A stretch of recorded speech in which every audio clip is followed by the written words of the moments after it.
Okay, so my Warlock engineer here, looking pretty good. Really happy with how he's come out, like how the eye pieces come out of the telescope. So he's all good. Painted up, red eye painted. Can't really see it in this light, but the red eye is painted nicely, little glowy red eye. Susan is going to be the cat of choice for this stage of the evening. But obviously transferred over to a 25mm square for my facing. Hey Susan. Just checking out because David's been there, so she needs to check it's safe. Transferred over to a 25mm base because I'm going to use him in the old world. Looking really nice, but obviously now I want to base him. So as you see, I put a bit of brown in there just to get started, but I've got to get my basing around there. Now, in days gone past, I would now be slopping on some PVA and getting a bit of sand or a bit of used coffee grounds, one of my favourite tricks. However, these days I have this, which says it's fake mud. Obviously, it's all going to be fake mud, isn't it?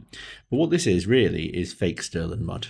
So if we go in here and have a look, give it a shake, get a good example for you. There it is. You can see that looks very much like Stirland mud. Shade is as close as I can get, but I'll tell you what, it's a lot cheaper than Stirland mud. So how do I make it? Well, first thing you need, obviously, paint. Nice cheap art shop paint, or from the works. Brown and a bit of black to get it to whatever shade you want. Wood glue. This is a very old pot of Gorilla wood glue. Pretty sure it doesn't have Gorilla glue in it anymore. It's got an own brand glue. That's going to go, so you're going to mix those three up. Mix these two together to get the colour first, because this is going to throw you off because it's going to be white. And then the secret ingredient of this whole mixture is bird sand. Bird sand, get it at any pet shop. Really cheap. This bag was £3, and I've used not much of it over the years. Bird sand is really, really fine sand, which is just what you want for your fake Stirland mud.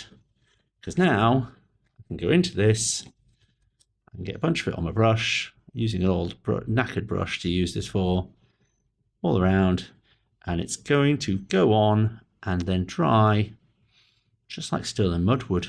It's just going to dry out with that same earthy, muddy feel that you'll get out of a pot of Stirland mud. I've got some thicker stuff up in the lid here, as you would with the real stuff. I use that just to smooth out the edge of the base.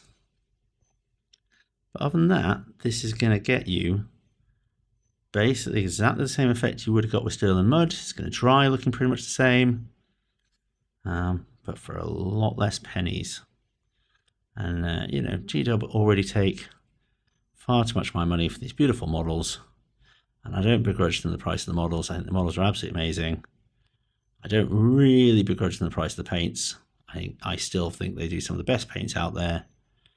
But when it comes to things like Stirland mud, I'm like, really, guys? I happen to know that's just some paint, some glue, and some sand. So no thank you to that. So yeah, make yourself some mud. Play around with it. Play around with the consistency. See what you like.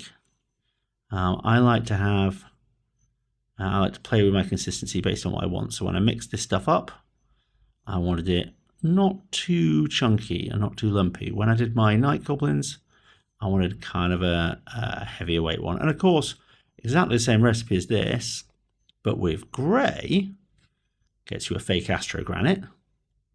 So, you know, that's what a lot of my 40k stuff's based with. It's a bit easier to work with than, you know, your PVA glue and your sand or your flock.